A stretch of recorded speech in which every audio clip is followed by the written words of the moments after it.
شكرا حسين. نواف التمياط احسن لاعب في المباراه. نواف شكرا لك، رجعت من اخر ملعب عشان نسوي هاللقاء معنا. الف مبروك هذا الفوز الكبير. شعورك، انطباعك؟ نواف يتميز دائما بتصريحات مميزه لها علاقه مباشره بالمباراه ولا ارتباط مباشر بالجماهير. بسم الله الرحمن الرحيم، الحمد لله رب العالمين. الف مبروك لجميع السعوديين هذا التاهل لكاس العالم. بارك الخادم الحرمين الشريفين ولي عهد الامير سمو النائب الثاني الامير سلطان بن فهد والامير نواف بن فيصل. وهذه ابسط هديه يعني من ابناء نادي الهلال الى وطنهم الغالي تمثيل. هذه هديه، يعني هذا الفوز ما هو فوز اللاعبين حاليا 11 لاعب، فوز مبارك الناصر، فوز سلطان بن ناحي، فوز صالح النعيمي، فوز فهد مصيبيح، فوز يوسف الثنيان، سامي الجابر، جميع الاجيال الهلاليه اللي احنا في بعض اللاعبين ما لحقنا عليهم، كنا نسمع عنهم. واتذكر في اللحظه هذه يعني امام عيني اللي في خيالي الان سمو الامير عبد الله بن سعد رحمه الله عليه، كنا نتمنى ان يعيش معنا هذه اللحظه. وهذه هديه بسيطه سمو الامير عبد الله بن سعد رحمه الله عليه، بذكرى الطيبه رحمه الله عليه.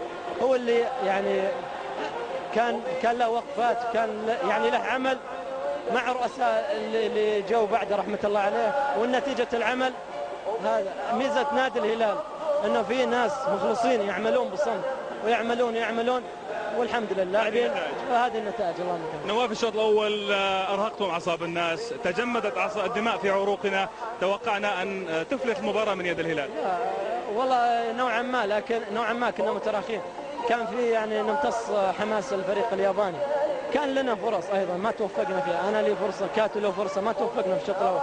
الاهم هو تاهلنا باي مستوى، الاهم هو تاهلنا. اعتقد انه المستوى اديناه في مباراه الذهاب، مباراة اليوم ادينا مستوى كبير في الشوط الثاني، الشوط الاول ما كنا موجودين. نواف، هل تعتقد، الف مبروك طبعا بلا شك، نواف بنظرة فنية دقيقة من لاعب يلعب داخل الميدان، هل تعتقد ان الوقت حان الان لتقييم مستوى المدرب بلاتشي؟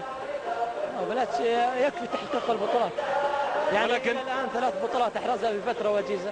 هناك من يقول بانه يحقق البطولات ولكن الفريق لا يقدم مستويات مطلوبة بغض النظر عن الشوط الاول في مباراة الذهاب في اليابان. اعتقد انه مدرب يلعب حسب امكانيات اللاعبين الموجودين، ومدرب ذكي، المدرب اللي يلعب حسب امكانيات اللاعبين مدرب ذكي. القادم احلى ان شاء الله. تمنيات لكم بالتوفيق. الف مبروك نواف. الله يسلمك. نواف التمياط، وها هو ذهب الى محبيه